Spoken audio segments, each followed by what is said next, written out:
우리 앞뒤적으로 축복의 인사를 나눕니다. 그리스도 안에 모든 것이 있습니다. 그리스도 안에 모든 것이 있습니다. 이 답만 내가 가지면은 어떤 것도 우리에게는 문제가 될 것이 없죠. 아셀이라는 이름은 행복한 또 기쁨 그런 뜻을 가지고 있어요. 레아의 시녀지요. 본처가 아닌 첩이에요. 시녀 실바가 두 번째로 낳은 아들입니다. 그리고 야곱의 12지파 가운데 12아들 가운데의 8번째 아들이기도 합니다. 저와 여러분들이 이 지역의 말씀들을 보면서 도저히 지역의 말씀 알아듣지도 못하겠고 또 어디에 있는 지역인지도 모른다라고 우리는 말할 수 있잖아요. 중요한 거는 이 아셀이라는 사람과 그 후손들이 어떤 하나님의 축복을 받았는지, 그래서 그런 축복이 어떻게 해서 그 사람들에게 임했는지 이거를 내가 언약으로 붙잡아야 돼요. 그렇다면은 아셀 대신에 나라는 사람을 하나님이 나를 만드셨잖아요. 그리고 구원받게 하셨잖아요. 그리고 오늘 이 예배 자리에 앉게 하셨단 말이에요. 그럼 하나님이 아셀 대신 나에게 어떤 축복을 하나님이 주셨는지를 오늘 이 시간에 확인해야 돼요. 어떻게 보면 아셀은 세상적으로 말하면은 인정받기도 힘든 그러한 사람이에요. 왜? 첩의 자식이기 때문에 아무 배경도 없어요. 그런데 하나님이 언약 안에 있는 그 축복을 그대로 그 자손과 그 후손에게 허락하는 것들을 우리는 말씀을 통해서 확인합니다. 그럼 아셀 지파가 아셀 후손이 뭐가 잘해서 아닙니다. 하나님의 일방적인 축복이요 은혜라는 거예요. 에베소서 2장 8절 9절에 말씀하고 있죠. 너희가 그 은혜를 인하여 믿음으로 말미암아 구원을 얻었나니 이것이 너희에게서 난 것이 아니요 하나님의 선물이다 그랬어요. 오늘 우리가 이 자리에 앉아서 예배를 하는데 내가 노력해서 예배에 참석하는 것이 아니고 하나님의 은혜라는 거예요. 이곳에 발걸음을 옮기게 한 것이 하나님의 은혜라는. 여러분 그거 놓치면 안 돼요. 내가 막 열심히 그냥 운동을 해서 내가 건강해진 것이 아니라 아니 건강한 사람도 하루아침에 심장마비로 죽는 거 우리는 얼마나 많이 봅니까? 아무 이상이 없었어요. 그런데 그냥 자고 일어나니까 이 땅의 사람이 아니에요. 우리 인간은 언젠가는 한 번 죽는데 그 죽음 이후에 내 인생이 어떻게 변화되는지를 우리는 놓치면 안 돼. 그래서 아셀과 아셀 후손에게 하나님이 주시는 이 축복은 하나님의 은혜라는 겁니다. 하나님의 일방적인 선물이에요. 자, 첫 번째 아셀 자손이 받은 축복, 기름진 복을 받았어요. 야곱이 아셀에게 축복하잖아요. 창세기 49장 20절에 아셀에게 나는 먹을 것은 기름진 것이라. 그러면서 그가 왕의 수라상을 차리리로다. 참 엄청난 축복이죠. 구약을 우리가 한번 거슬러 올라가 보면은 기름 부음 받은 사람들은 딱 세 사람이에요. 선지자, 제사장, 왕. 하나님이 선지자, 제사장, 왕을 세울 때 기름을 부었어요. 그래서 그리스도의 뜻이 기름 부음 받은 자라는 뜻입니다. 선지자, 제사장, 왕 이 세 단어를 합친 것이 그리스도라는 단어란 말입니다. 여러분 사무엘상 16장 13절 말씀 보면은 사무엘이 다윗에게 기름을 붓죠. 다윗의 머리에 기름을 붓는데 그날 이후로 다윗이 어떤 삶을 살았느냐? 여호와께 감동된 사람, 크게 감동된 사람, 한마디도 성령에 충만한 사람으로 살았다라는 거예요. 어떤 문제가 와도 흔들리질 않아요. 그래서 기름 부음을 받았다. 오늘 보니까 기름진 복을 받았다. 이 말은 그리스도의 축복을 받았다라는 겁니다. 내 인생의 참된 길 대신 선지자, 내 죄의 모든 문제를 해결하신 참 제사장, 나를 끊임없이 속이고 거짓말하는 사탄을 꺾으신 만왕의 왕, 이 축복을 받았다라는 거예요. 육신적으로 본다고 하면 기름진 복이란, 아니 왕의 음식을 차리는 것이 아무런 음식을 가지고 왕의 수라상을 차릴 수가 있습니까? 진짜 아주 귀하고 왕의 건강과 왕의 생명과 왕의 모든 것들을 어떻게 해요? 회복시키고 유지시키는 그러한 진수성찬이에요. 그런 삶에도 응답을 받았다라는 거, 축복을 받았다라는 거. 신명기 33장 24절 말씀 보면은 모세는 똑같이 야곱과 같이 이렇게 아셀에게 축복합니다. 아셀에 대하여 일러스되 아셀은 아들들 중에 더 복을 받으며 그의 형제에게 기쁨이 되며 그의 발이 기름에 잠길지로다. 야, 이거 엄청난 거예요. 기름에 잠길지로다. 이 말은 어때요? 성령의 충만함을, 네, 조금도 부족함이 없는 그런 삶을 산다라는 겁니다. 그럼 이것이 지금 내가 그리스도를 알고 그리스도의 축복을 내가 이해하고 깨달았다고 하면은, 그 그리스도를 나의 주인으로 영접했다고 하면은 우리도 이런 축복을 받는 거예요. 보세요. 본초에서 난 자식보다 그 12형제가 있는데 가장 큰 복을 받았대요. 더 받았대요. 하나님은 내 신분과 내 어떤 살아온 배경과 내가 가지고 있는 모든 것 상관없어요. 내가 예수님이 그리스도라는 그 사실을 믿는 만큼 내게 역사가 나타나는 거예요. 그래서 우리가 큰 믿음 얘기하잖아요. 어떤 사람은 나는 작은 믿음, 나는 믿음이 너무너무 모자라, 막 이렇게 얘기하는 사람 있잖아요.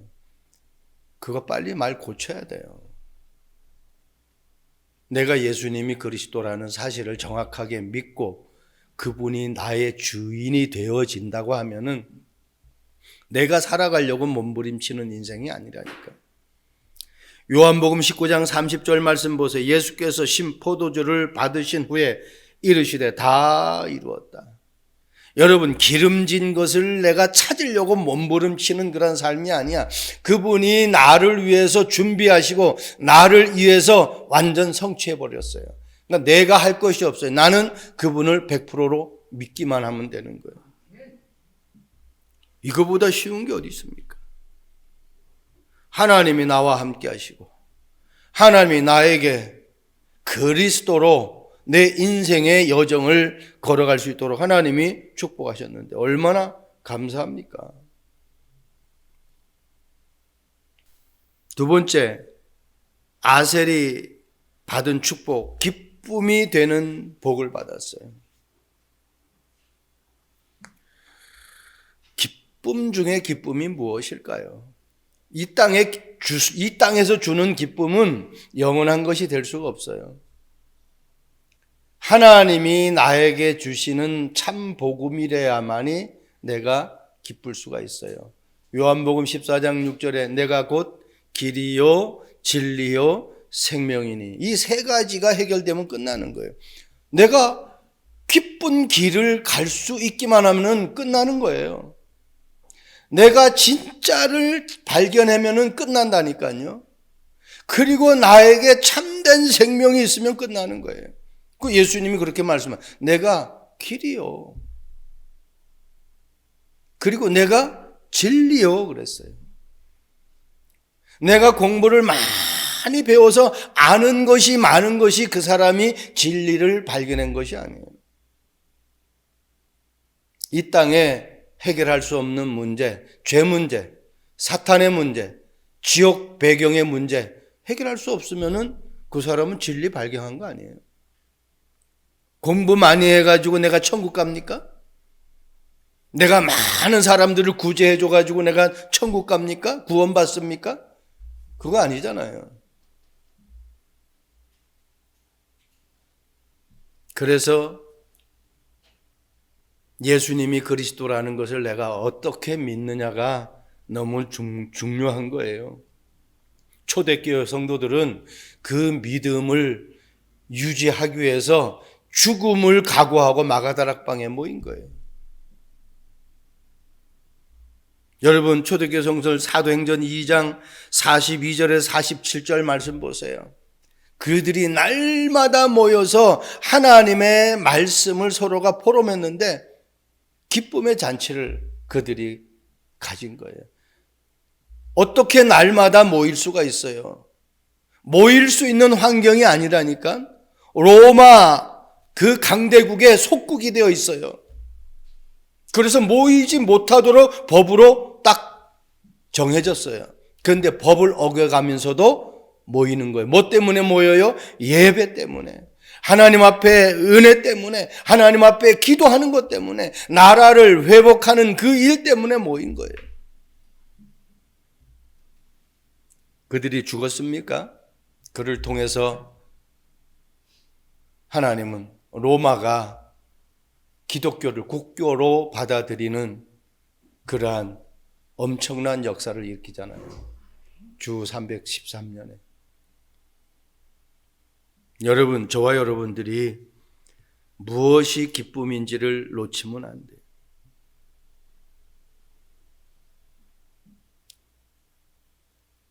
하박국서 3장 18절 말씀 보면은 너는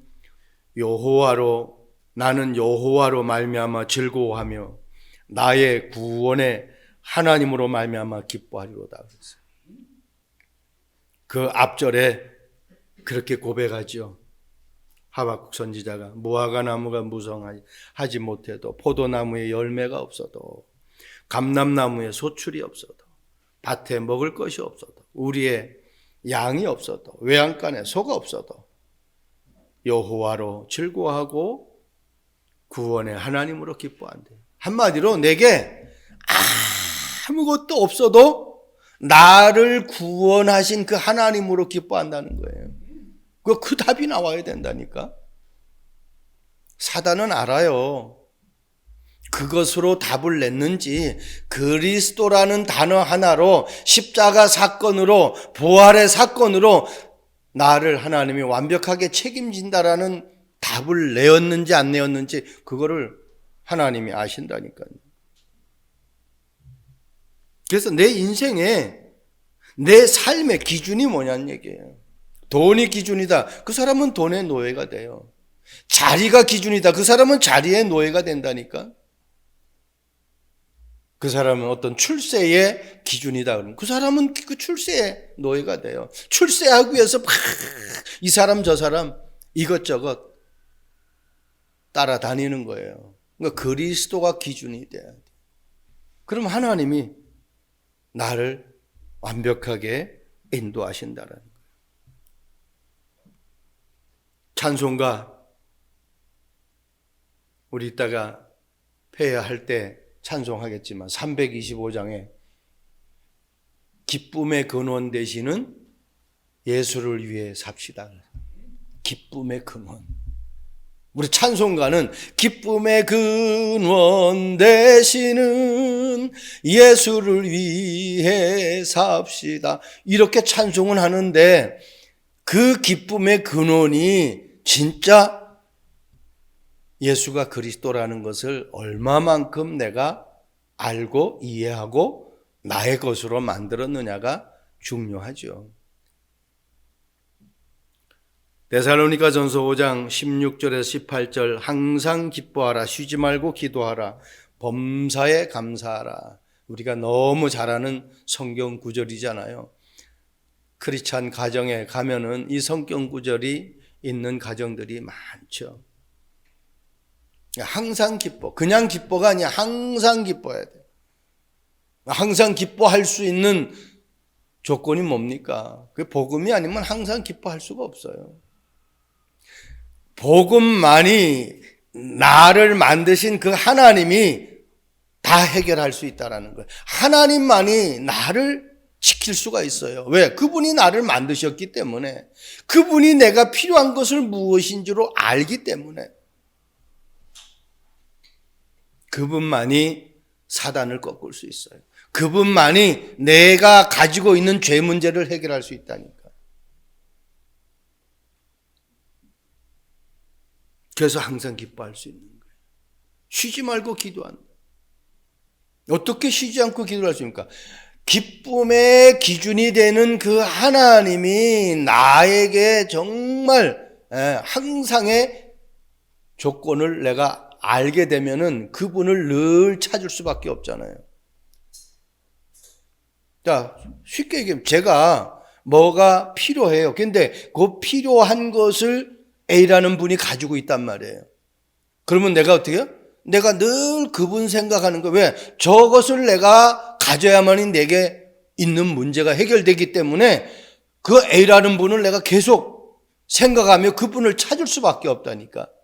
그럼 내가 가지고 있는 문제가 하나님만이 해결할 수 있다. 복음이신 그 그리스도만이 해결할 수 있다라면 내가 그 그리스도를 늘 24시간 바라볼 수가 있어야 된다는 거예요. 그래야 내 문제가 해결돼요. 그런데 우리는 그 복음 대신 그리스도가 그 문제 해결했다라고 고백을 하면서 찬송가로 내가 고백을 하면서도 실제 문제가 오면 다른 것 바라보잖아요. 그런데 성경에 한번 보자고요. 요셉 우리가 많이 듣잖아요. 누명 쓰고 감옥 갔어요. 그러면 자기가 보디발 장군한테 이 만나자고 면회하자고 해가지고 자기의 억울함을 얘기하고 자기가 거기서 빠져나와야 될 거 아니에요. 그런데 그렇게 안 하잖아요. 왜? 자기의 문제를 해결할 수 있는 분은 하나님밖에 없다라는 것을 그는 답을 가졌어요. 왜? 하나님이 해와 달과 11별의 꿈을 줬잖아요. 그래서 우리도 똑같이 그 답을 내가 찾고 누리고 있어야 돼요. 그걸 못 누리면은 우리는 늘 사단에게 공격당할 수밖에 없습니다. 그리고 범사에 감사하라고 그러잖아요. 나에게 좋은 일이 있을 때는 감사할 수도 있겠지만은 나쁜 일이 오면 감사하는 사람이 있습니까?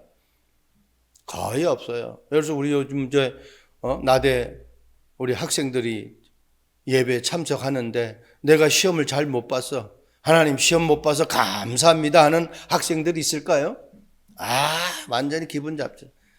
교수가 왜 이런 문제를 내? 좀 쉬운 문제를 내지. 불평하죠. 원망하죠. 그리고 더 나아가 나 자신이 공부 못하는 것에 자책할 수도 있다. 왜 내가 요거밖에 안 되느냐. 그게 어떻게 해요? 하나님이 나를 만드셨는데 나 자신을 지금 하나님이 만드신 작품을 내가 어떻게 해요? 자꾸 내려버리는 거예요. 자꾸 자학해버리는 거예요. 자꾸 질책해버리는 거예요. 그게 사단이 좋아하는 거예요. 그래, 이번에는 못했지만 다음에 또 하나님이 나에게 지혜를 주셔서 잘 치면 되지. 그렇게 자꾸 하나님께로 내가 나아가는 삶이 돼야 돼요. 그래서 모든 것에 감사하세요. 왜? 하나님은 우리에게 내가 온 백성에게 미칠 큰 기쁨의 좋은 소식을 가지고 이 땅에 오신 그분이 그리스도이기 때문에 그래요. 여러분에게 가장 큰 기쁨, 그 소식으로 이 땅에 오신 분이 그리스도예요. 왜? 그분만이 내가 가지고 있는 고민을, 내가 가지고 있는 염려를, 내가 가지고 있는 문제를 해결할 수 있기 때문에 그렇습니다.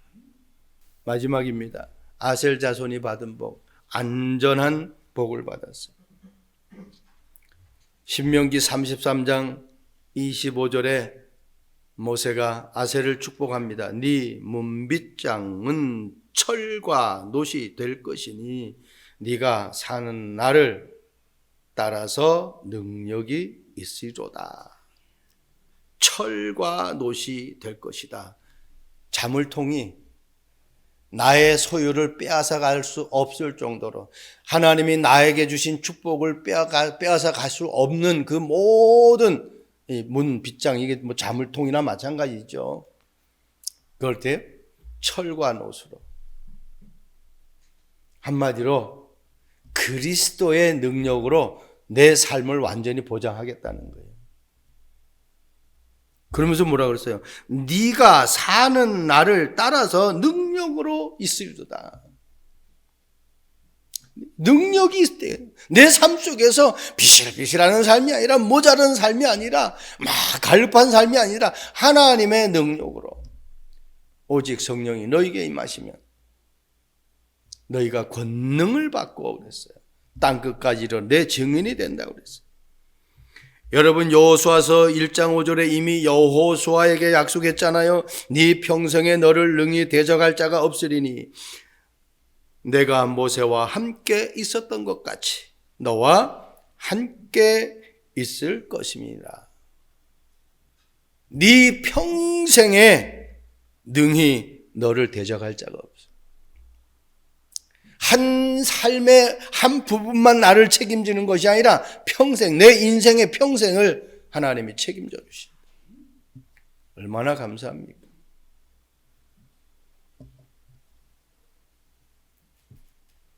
창세기 12장 3절의 말씀 보면은 하나님이 아브라함을 부르실 때에 그렇게 축복하잖아요. 너를 축복하는 자에게 내가 축복하고 너를 축복한다고 했어요. 너를 저주하는 자에게 내가 저주한다고 했어요. 완전 보장이에요. 그러니까 우리를 안전하게. 여러분, 노아 시대에 홍수가 났잖아요. 그래서 모든 지면에 있는 하나님이 만드신 모든 피조물을 다 쓸어버려요. 그런데 어디에 들어간 사람만 살아남았어요? 방주 안에 들어간 사람. 가장 안전한 복이 뭐냐? 그리스도 안에 있는 축복. 그래서 바울은 내게 능력 주시는 자 안에서 내가 모든 것을 할 수 있는, 많이 배워서가 아니라, 좋은 부모의 배경에 있어서가 아니라, 내가 큰 어떤 능력이 있어서가 아니라 그리스도 안에 있는, 그 안에 있는 사람은 모든 것을 할 수 있어요. 이게 가장 안전한 축복이에요. 마태복음 28장 20절에도 마찬가지 말씀하시죠. 18절에 20절. 그냥 권세가 아니잖아. 하늘과 땅의 모든 권세. 엄청나죠. 한순간만 나와 함께하는 것이 아니라 내가 세상 끝날까지 너와 항상 함께한다. 이것보다 안전한 보장이 어디 있어요? 최고의 축복이죠. 사람들은요, 복을 받기를 원하지만은 진짜 복이 무엇인지를 몰라요. 그리고 그 복이 어디서 오는지를 몰라요. 아까도 제가 말씀드렸잖아요. 복의 근원 되시는 예수를 위해 삽시다. 예수 그리스도를 모르는 사람은 복을 정말 모르는 사람이에요. 시편 1편에 말씀하고 있잖아요. 복이 뭐라고 그래요? 악인의 꾀를 쫓지 않는 것이 복이에요.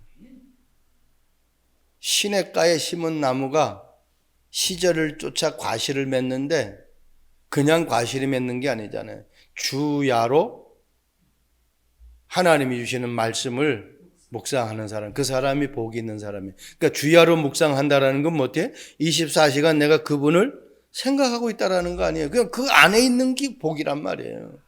안전한 복. 독일의 유명한 자동차 회사, 여러분 잘 알잖아요. 복스바겐 하면은 이미 뭐 차 브랜드가 세상에 세계적으로 알려진 브랜드잖아요. 이 회사에서 좀 더 높은, 좀 고급스러운 자동차를 만들게 되었어요. 그래가지고 딱 보니까 진짜 완전히 뭐 작품 중에 최고의 작품을 만든 거예요. 그래서 복스바겐 로고가 있잖아요. 그 엠블럼을 갖다가 다 이제 차에다 붙여가지고 딱 시판을 했는데 고객들이 시큰둥한 반응을 보이는 거예요. 복스바겐 하면은 알려진 개념이 뭐냐? 중저가에 일반 사람들이 편하게 탈 수 있는 그러한 가격대의 차였단 말이에요. 그런데 고급 세단을 만들어서 복스바겐이라는 엠블럼을 붙여가지고 파니까 안 팔리는 거예요. 왜? 이미 소비자들에게는 중저가의 브랜드, 그게 각인되어진 거예요.